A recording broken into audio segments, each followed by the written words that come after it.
How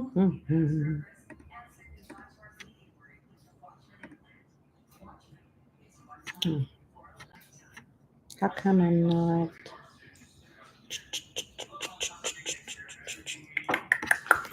Don't see myself.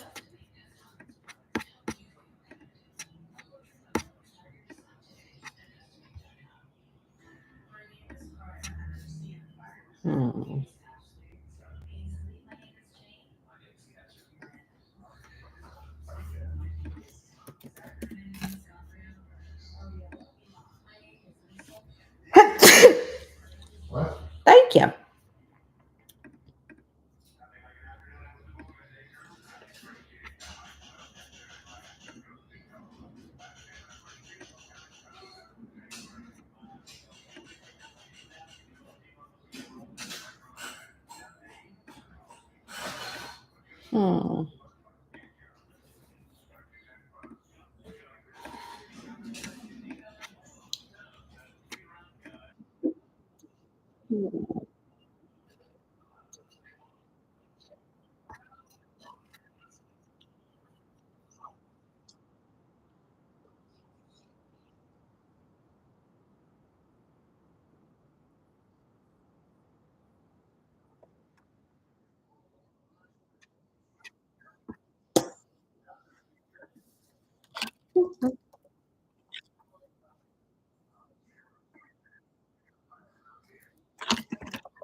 It's weird. I cannot see myself on my stream, but it looks like it's there. Hello. I feel like Lionel Richie. Hello. Hello.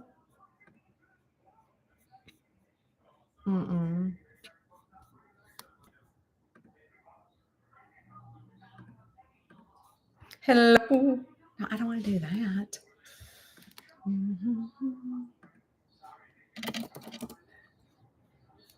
Oh, you know what I can do? You can click it. Ooh, that's a little big. That was a little big. Hello. Let's see. I can go there. I can go here.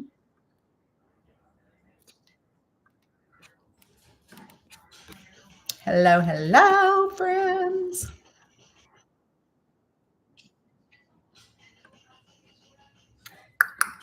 I am here. I'm gonna make my coffee. More coffee. More Tonya.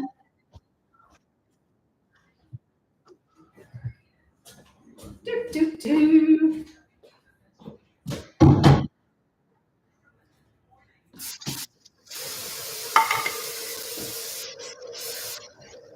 Is anybody here? I'm making coffee, doing the thing, testing this out again.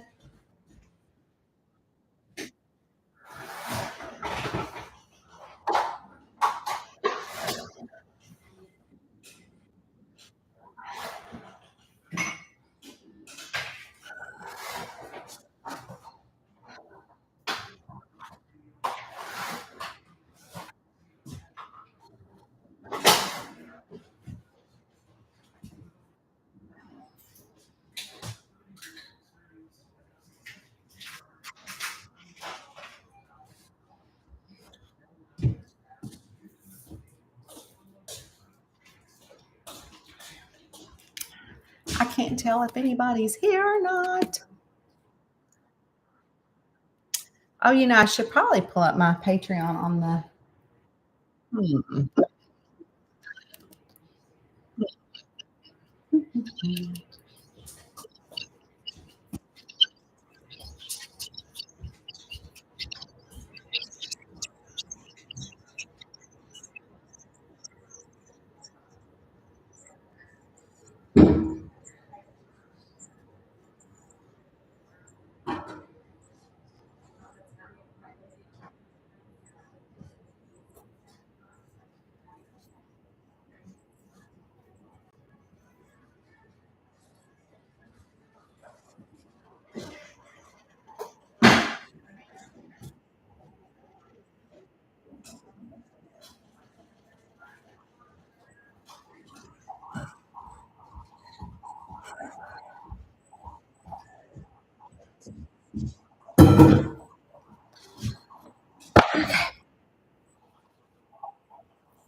Ooh, ooh, Donna's here.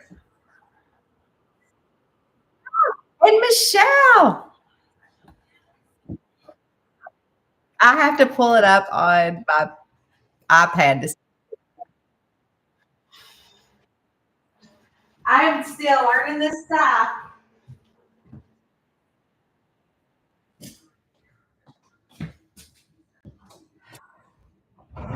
Rowena hears me talking here, and then hears me talking here.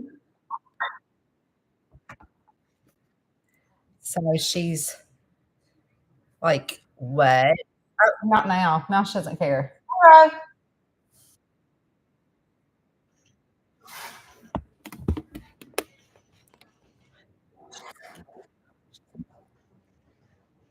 Hi, guys. I'm glad you're here. Doing more. I'm doing more of the lives here. So we can hang out. I still can't see myself on YouTube. So I don't know if anybody's on the YouTube or not. So I don't know what's going on. But anyways, how's it going, Donna? Are you still here? I hope so. And tell me in the comments if you can hear me. I'm hoping you can. Oh, I bet you can. Okay. Tell me in the comments if you can hear me. Did it go off? Did it not go off? That way we can see what's going on. And Michelle, it's awful early where you're at, isn't it? Or you're just up. So I thought I would read chapter 1 because I always read it anyways. And got the book. Really, this isn't the book. This is a full-on lie. So a little marketing scheme that I do is that I will get the cover of a book when I get it, and I will actually put it on the copy of another book. Okay, so it's hard to explain. So inside here is not this book at all. So it is the cover. And so when I get the covers of my books, I make fake print copies so I can use them in promos. I just have to make sure that I don't, give it to anybody. So I have to throw them away, which is probably painful. Okay, so I'm going to go back into Patreon to see if you can hear me.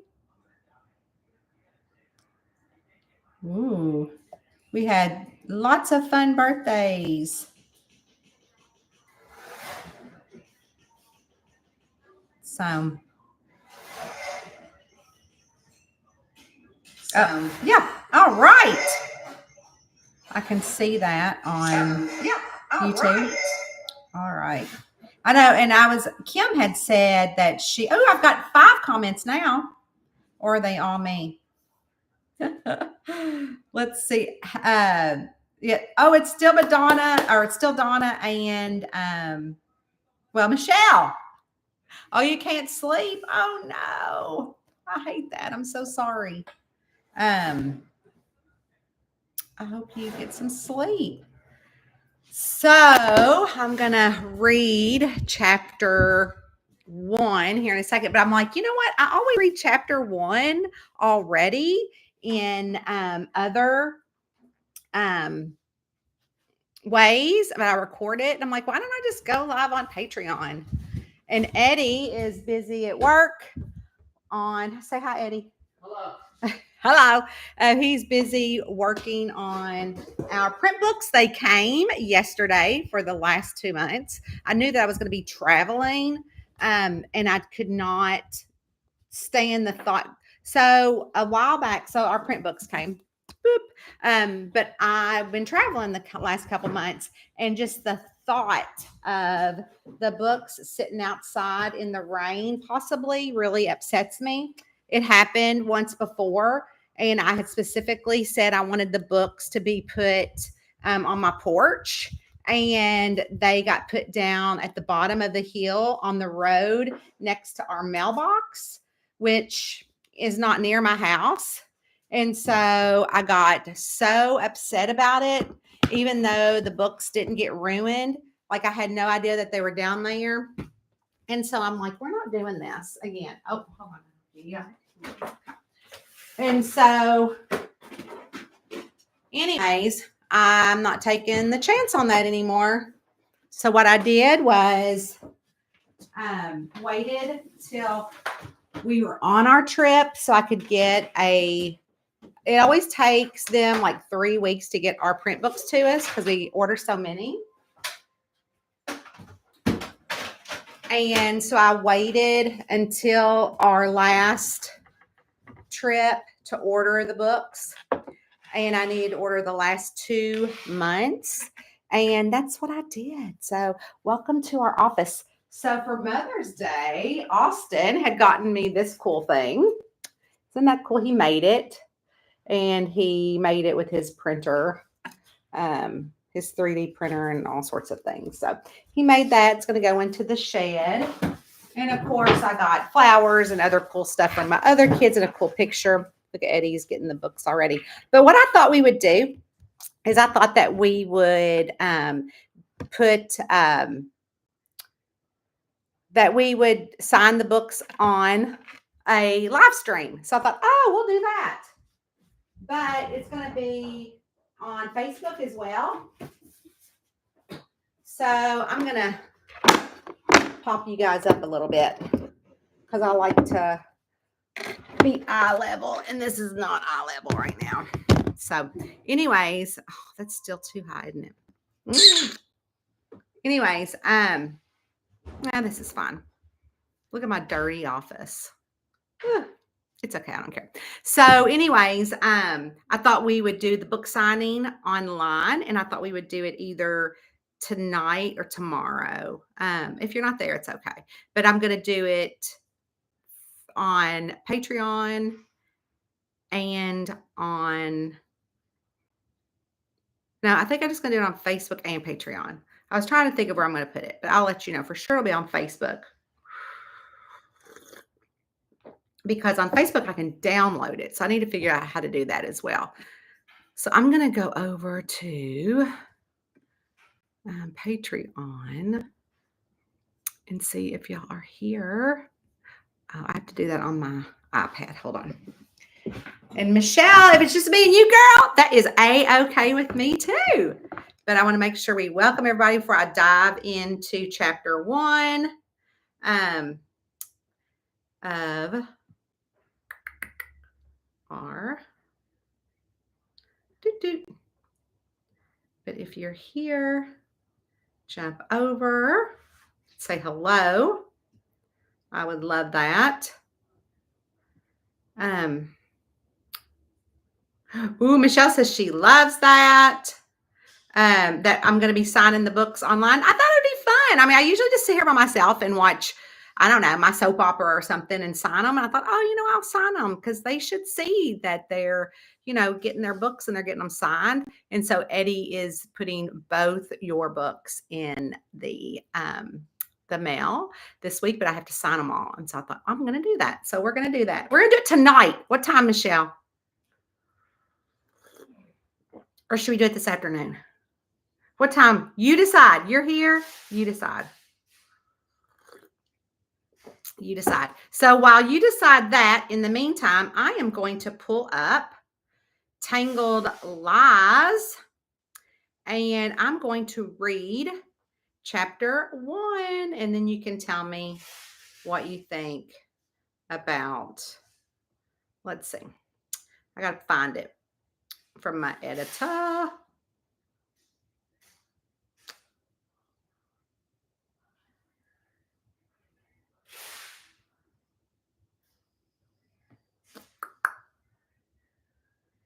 All right. And then I'm going to hold the book up and do all the things I normally do because I'm going to cut down our live video. And then that's how I'm going to get the chapter 1. So, I might need my granny glasses. Hold on. It's downloading. Notes. Save.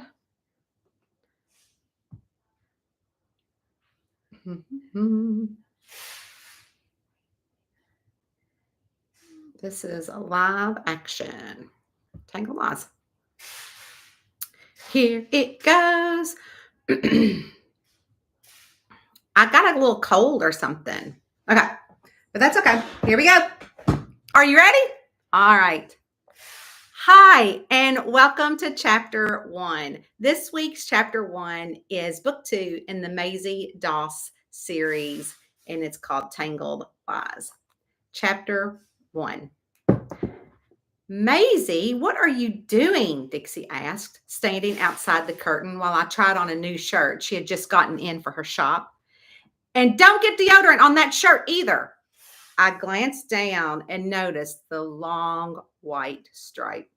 Oops, too late, I grimaced and groaned and licked my hand and then tried to rub off the deodorant stain to no avail. Take it off my pay, I said. Your pay? We aren't going to get any pay if we don't find out who knows. Her voice trailed off as the door went off. I told you it's fine. It's been months, I said and spun around, thinking it was Dixie who had ripped the curtain open. What are you doing? I tried to cover up my bra with one hand and drag the curtain closed when I saw it was Wes Dalton on the other side. Stop, he groaned, rolling his eyes. I've seen that same bra on the floor of my bedroom. Don't remind me, I jerked the curtain harder, forcing him to let go. But he did remind me of the one night I had decided to go out to this very private and secretive tango bar where he and a bunch of his buddies were there for some sort of get together. We ended up talking and doing the tango in his bed with a little too much liquid courage in us, neither of us knowing who the other was. A simple hookup, right? Wrong. The next morning, I found myself cuffed to the bed frame, and it was not a consensual cuff or some sort of weirdo fetish he had. He'd gone through my bag and found out I was Maisie Doss, the one who had a warrant out for her arrest in Cincinnati. Like I said, it was a hookup. So no feelings between us until he hauled me down to the Cincinnati police headquarters where they booked me. And after several days of realizing I was not meant to live in Orange, I gave in and became a confidential informant so I could be released. What do you want? I asked from the other side of the curtain. I've been trying to get in touch with you, but it seems like you're not returning my calls. Or did you forget I'm the marshal in charge of you? He repeated, his tone edging in frustration as he peeled the barrier back just enough for me to see his face. Wes's irritation was clear, not just through his words, but in the way I could tell his jaw clenched, because I'd been around him enough to know how he sounded when he did that. And to say the tension between us was thick was an understatement.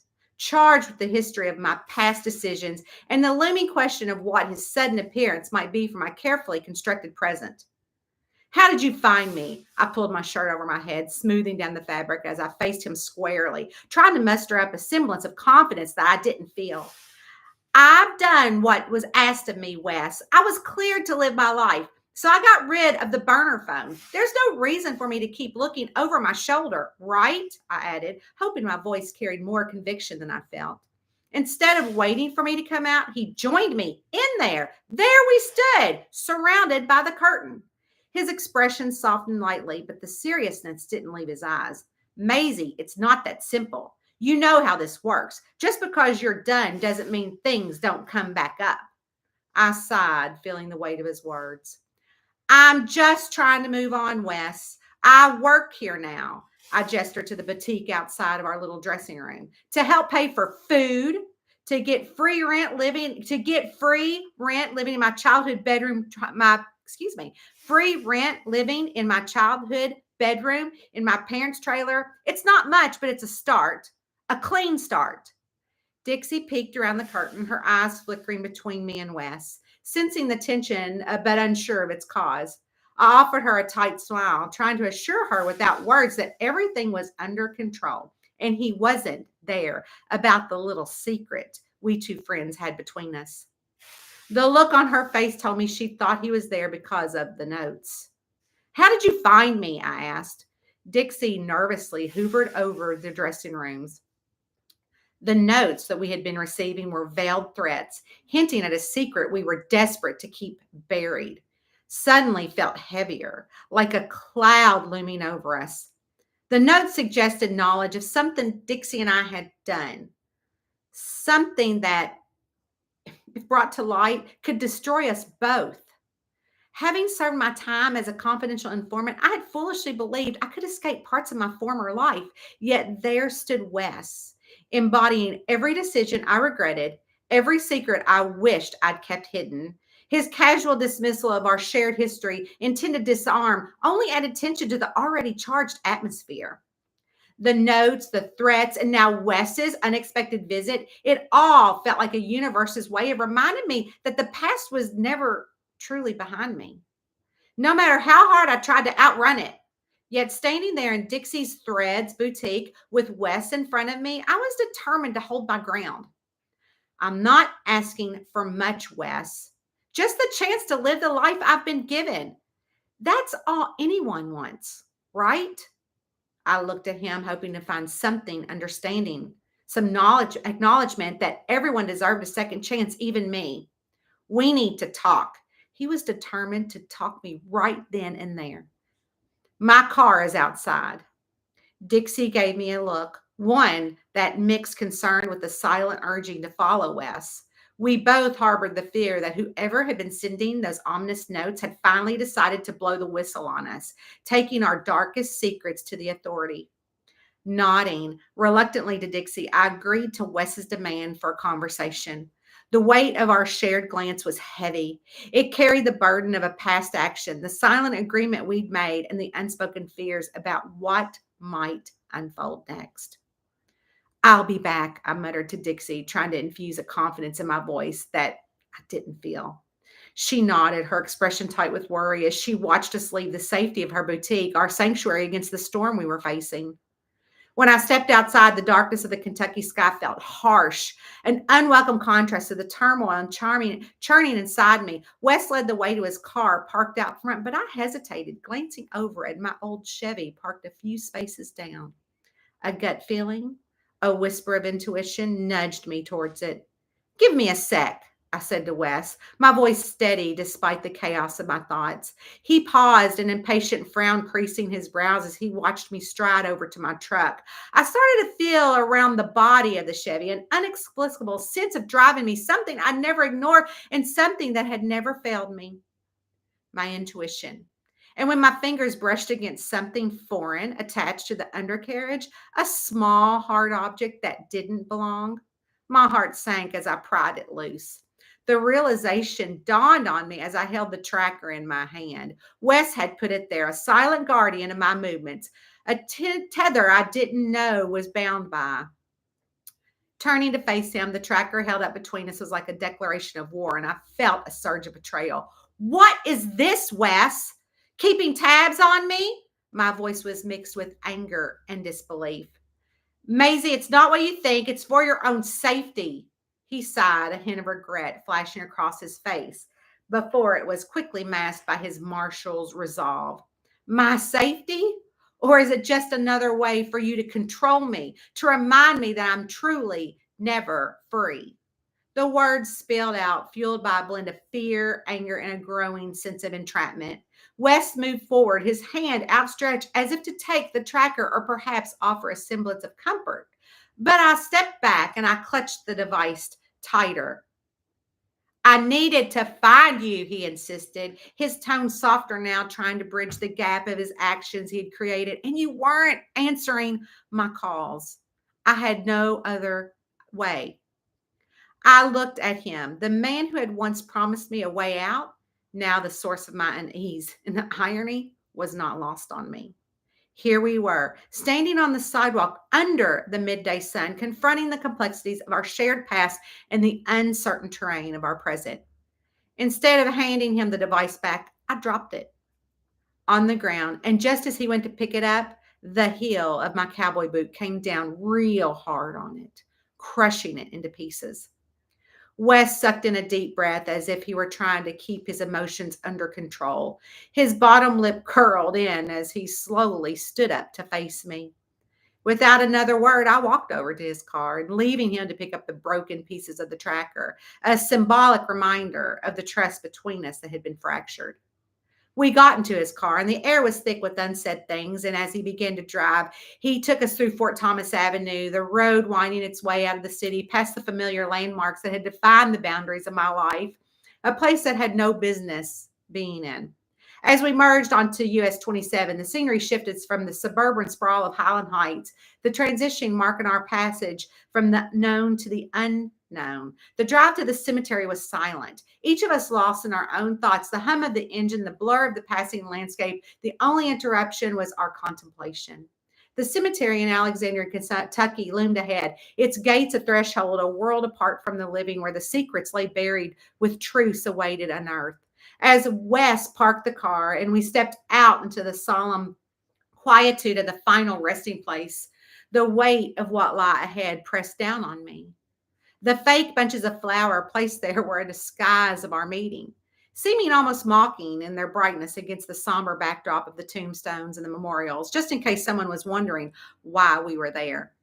We walked in silence to our usual spot, a secluded bench shielded from prying eyes by a small cluster of trees. The artificial flowers were a stark reminder of the roles we maintained, a lie amid the landscape of ending. When I sat down, the cold of the bench seeped through my clothes and a chill that matched the one settling in my heart. And Wes began to speak, his voice a low murmur that seemed almost intrusive in the quiet of the cemetery. Maisie, I'm not here about anything from your past, he began, dispelling my assumption. There's a new case, a series of thefts linked to an underground art smuggling ring, operations across northern Kentucky and Cincinnati, and we need your skills. The revelation took me by surprise, not just the nature of the case, but the fact that Wes, and by the extensions, those he represented, needed me again. Art? He said, brushing his hand down the fake gravestone, only to play the game for anyone who was paying attention to us. The Cincinnati Art Museum. The irony of wanting to escape my past as a confidential informant only to be pulled back in was something I was sure I wanted to do. I wasn't sure I wanted to do. Yet the opportunity sparked an ember of intrigue within me. An art smuggling ring presented a challenge, a puzzle that appealed to the part of me that thrived on unraveling secrets and navigating the underbelly of deceit.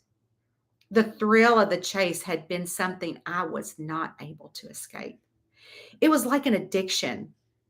However, I wasn't the same person who had agreed to work under the radar for a mere chance at redemption.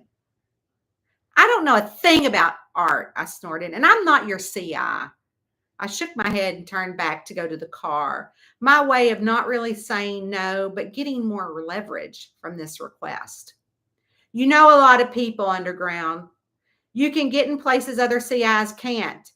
His words held a bite that the hint of how hard it was for him to give me this sort of backhanded compliment. You're a chameleon of sorts, Maisie Doss. Chameleon, huh? I asked, really liking how he put it. So he was stroking my ego. I kind of liked it, but he didn't need to know it. You and I both know I wouldn't have gone to all this trouble finding you if I didn't think you'd be the perfect CI for this case. Wow, he was really trying to butter me up. I won't do it for free, I told him firmly, meeting his gaze with a newfound resolve. If you want me to use my skills to dive back into this world, then I have my conditions. I want my own place, money, and a real chance at starting over. Wes studied me for a moment, perhaps taken aback by my demands, but recognizing my determination behind them. I'll need to clear it with the superiors, but I think we can make it happen, he conceded, the faintest hint of respect flickering in his eyes. This isn't about drawing you back into the fold, Maisie. Your unique insights and abilities make you invaluable to this investigation. We need you. The cemetery around us, with its silent tombs and whispering trees, felt like a witness to the pivotal moment. Agreeing to Wes's proposition meant stepping back into a world I had tried to leave behind, but on my terms this time. It meant using the skills that had once ensnared me in a web of danger and deceit for a purpose that felt right, that offered a chance at something resembling a normal life. Stepping into this deal with Wes, I wasn't just eyeing a way back into the game. No, this was about playing deeper, more cunning hand. With every veiled threat Dixie and I were receiving, with every letter that hinted at the dark deed we had done, the stakes got higher. Not just for our freedom, but for our very lives. And somebody out there was playing a dangerous game, thinking that they could corner us, maybe even scare us into submission. They did not know who they were dealing with. I'm only in on a bankroll, I told Wes, my tone laced with a resolve that might have surprised him. He had known my full intentions by now. But listen here. I'm not just some pawn in your grand scheme, I said. I've got my own play to make. Wes, bless his heart, thought he was bringing me back into some fold for the greater good to help crack an underground art smuggling ring that was weaving its way through northern Kentucky and Cincinnati like some kind of poisonous vine. But what I saw was a golden ticket, a chance to get my hands on resources and intel to turn the department's tools against my own adversary without them being any the wiser. You'll have to get everything you need from us. You're going to have to go through training and resources and whatever it takes to bring down the ring, he assured me, thinking he'd got me pegged, that I was doing this as some sort of redemption song. Wrong. Little did he know I was playing to my own tune. This wasn't about redemption. It was about retribution. Those letters, those threats against me and Dixie were about to stop, but not with pleas or bargains. I was going to find that snake in the grass, use the very tools and tricks of the department, though I was applying to their case, and cut the head off of my problem. As I left the cemetery, the air felt different, charged, like the calm before the storm. Wes had no idea he just unleashed his own brand on this woman, bound by no law, but by her own code. And my code said nobody threatened me, and mine without facing the consequences. So we drove back through the rolling hills that separated us from the rest of the world, and I was plotting. The art smuggling ring, sure, I'd help take it down, but not because it was the right thing to do in the eyes of the law. No, I was going to tear it apart because doing so would give me the cover I needed to hunt down my own prey. And when I found the person sending those letters, they were going to wish they'd never learned how to write. It was a dangerous path, sure, but danger had always been like a second skin to me. And as we merged back into the road, blending in with the rest of the world's oblivious travelers, I couldn't help but feel a thrill at the thought of the hunt ahead. The game was on, and I was playing for keeps. What happened? Dixie asked, her eyes wide with anticipation and a hint of fear as soon as I stepped back in the boutique. The air between us was charged with tension of the unknown, the weight of our shared secret pressing down on us like a physical force. Luck. Luck happened, I grinned, letting the confidence I felt bubble up into my voice. I was going to get us out of this mess, and no one was ever going to know what we did to Earl's body. Relief flooded across Dixie's face. Her shoulders dropped as she let out a long sigh that she didn't even know she was holding on to. The plan was risky, sure. Diving back into the world of undercover work, using the resources of the very people who I knew the truth would lock us away for good. It was like dancing on a razor's edge. But I thrived in those gray areas where right and wrong blurred into necessity. I walked closer to Dixie and lowered my voice so only she could hear. I've got a way to use the Marshall's resources to our advantage. We're going to find out who's finding those letters and shut them down for good. I waved another burner phone that Wes had just given me before he dropped me back off at the shop. Dixie's eyes lit up with a mix of hope and admiration. How are you going to manage that? She whispered, her curiosity piqued. Let's just say I've negotiated a little side project while I help them with their little art smuggling case. They think they're using me, but I'm the one who's going to be pulling all the strings. My smile was all the assurance she needed. The boutique around us, with its colorful fabrics and comforting sense of fresh textiles, felt like a sanctuary in the moment. Very different from the darkness of our little secret and the path I'd committed to walking. But as I looked at Dixie, her expression a mixture of gratitude and renewed determination, I knew that I had made the right choice. We were in this together, bound by a secret that could destroy us. But now we had a plan. And with a bit of luck and a lot of cunning, we were going to come out on the other side unscathed. The game was afoot, and I was ready to play. Chapter 1, Tangled Lies.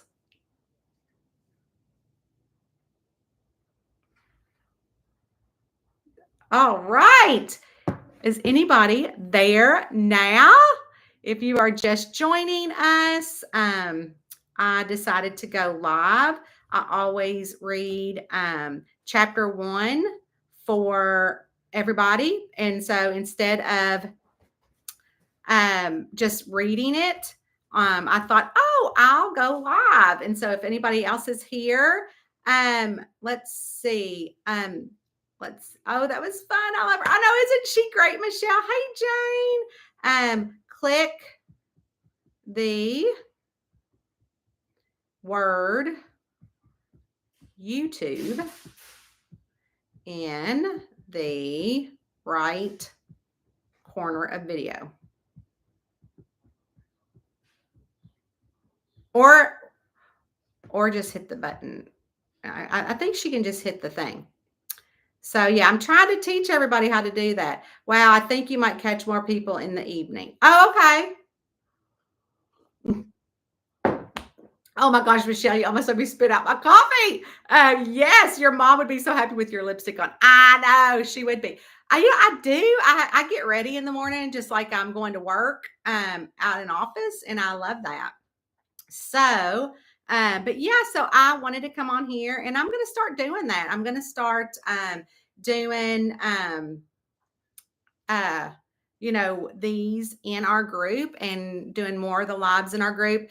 And so if anybody's on here now watching, I was telling Michelle that I'm going to be I'll do it tonight. So tonight, so we can get them out tomorrow. So tonight I'm going to be going live and we're going to be signing our books, and you're getting April Fool's Alibi and Bonfires, Backpacks, and Brawls, right? Isn't this it? Oh, so another thing that happened was that, and it was so funny because our friend Cheryl in our family here, which I consider us all family, everybody. And so she came to the book signing and she's like grabbing up books that she already has because she's part of our Patreon. I'm like, what are you doing? You've already got that. She's like, but I don't have the new wrap. And I'm like, oh, and she goes, I have to have the new wrap. And I'm thinking, I didn't even think about that. So let's see what they look like. Hold on a second. I'm going to see if I can find one. Scene of the Grind. Let's see here if I can find one, because you can really tell. Where is Beaches? Beaches, bungalows, and burglaries. Hold on. Let me see if I can find one. I might not have it. Oh, I do have it. Okay. So here's this one. And I think I have an old one somewhere. Oh, is that an old one? That's a new one. Huh. So let me find an old one of Scene of the Grind. Scene of the Grind. So all my books got wraps. And so that was something that Eddie wanted to take on. So I said, fine. So like, here's an old Scene of the Grind. And so it's just, we didn't do anything special to it. And that's the back. So Eddie's like, I would like to have our cover artist, Mariah, do wraps. And I'm like, okay. So sweet Mariah said, okay. So you can see the difference in the front cover. Like, they're the same color. I don't know why they're looking like different colors, but it's just printing. But anyways, you can see in this one that there's a line around the cover of green, and this one it just kind of bleeds in. So that's the difference. Also, now you can see she did her version, which is got the numbers and a cute little coffee cup. And then she did the back. So completely different. And I love it. But I didn't even take into consideration how different it would be. So another thing that she did was, let's see. I don't think I have, we're going to Witness Woods and Wedding. Wait, Marshmallow. Do I have Marshmallow? You know what? I don't know. So even though I don't have an old Beaches, which I thought I did. So this is the new Beaches, which is the same cover, front cover. This time she put numbers on the spine. See right there, you put the number on it. And the old one, this is an old one, but it's not an old Beaches, it's just an old book in the series. Again, it doesn't have the numbers on the spine. So when they are shelved, you can see the numbers. And then here goes the cuckoo clock.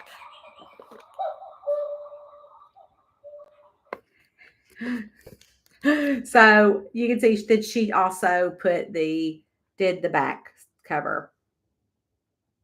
And you're going to get the new back cover on your copies of all the rest, because that's what she has done them all for me. And currently we are going through all the coffees. So she did the first 3 in the coffee. And so when Cheryl was getting books at the bookstore, I'm like, what do you do? Do you have all these? She goes, because I have to get all the wrapped covers. And she said, as a collector. So I thought that was funny. So if you by chance want to get the wraps, what you can do is wait until the prints go on sale. So I put the print books on sale every week. And so um, I don't make money off of it. So Amazon, it's the craziest thing how they do it. So um $8.99 is the lowest that I can make a print book because that's what it costs Amazon for them to print them. And so that's why they tell you what your print books have to be. So last year, if you notice, everybody's print books went up like $1. So my books used to be $12.99. Now they're like $13.99 because they kind of tell you what they have to be, which is fine with me. I don't mind. But the point is that they do allow us to put the books on sale. And that's what I do. And that's how I get our books. And so I put them on sale for $8.99. So that would be the best way to get the new wraps if that's something that you truly, truly want. But from now on out, obviously you're getting the new wraps. Michelle, it's me, Michelle. Girl, you should just be calling me because it's just our own conversation here. But it'll go up and people will hear it. But yes, oh, you collect them. I love that. That's awesome. So, anyways, y'all. Michelle, I hope you loved chapter 1. I've got to go because now I have to go write. I'm actually writing in the Kenny Lowry series. Pretty exciting. I really like being back with Ghost Papa. So everybody has always asked me, so before we get into that, before I leave. So everybody always asks me, why are you not writing the Kenny Lowry series like back to back to back to back? And that's because you guys know that I had to buy my rights back for all 7 books that I had with the publisher. And they had also made a 10-book audio deal with Dreamscape. And I'm not allowed to get out of that contract. So no matter what, I still have to give Dreamscape the audiobooks. And I just have a really hard time with that because it wasn't a great deal. And I make no money from any of those. And that's fine. I don't care about the money, but they're making the money. And I just kind of like, oh, they're mean. And I just don't like to do things for mean people. So I had to put, and so this is the 10th book. So I had to say to myself, okay, bite the bullet, make it a great story so you can continue writing the rest of the books in the series. And you love the series because it's your hometown, it's your maiden name. So you're going to have to be better than that. And it's not hurting them, it's only hurting me, right? I mean, I know this and I'm spiritual enough to talk myself, like, what are you doing? This isn't you, this isn't who you are. But I think it was also during the time that was happening was when my mom was having her wreck. And so when she was unconscious, I was making those deals and I had to get the lawyer involved and it was just a hot mess. And so I think at that time I was just stressed and just thinking, can't people be nice? And just make it easy. And make a clean break, but it wasn't that. But that's okay. Y'all don't need to know about that, but you do because I tell y'all everything, and that's why you're on Patreon to get all the ins and outs of everything. So, anyways, that is it. So I am going to go ahead and write and go hang out with Kenny and Ghost Papa and see where that takes us. So, anyways, I hope you enjoyed chapter 1. I loved reading it to you guys, and that's just going to be another perk in our group. Because I might as well. Let me know what else you'd like to see. I'd love to know.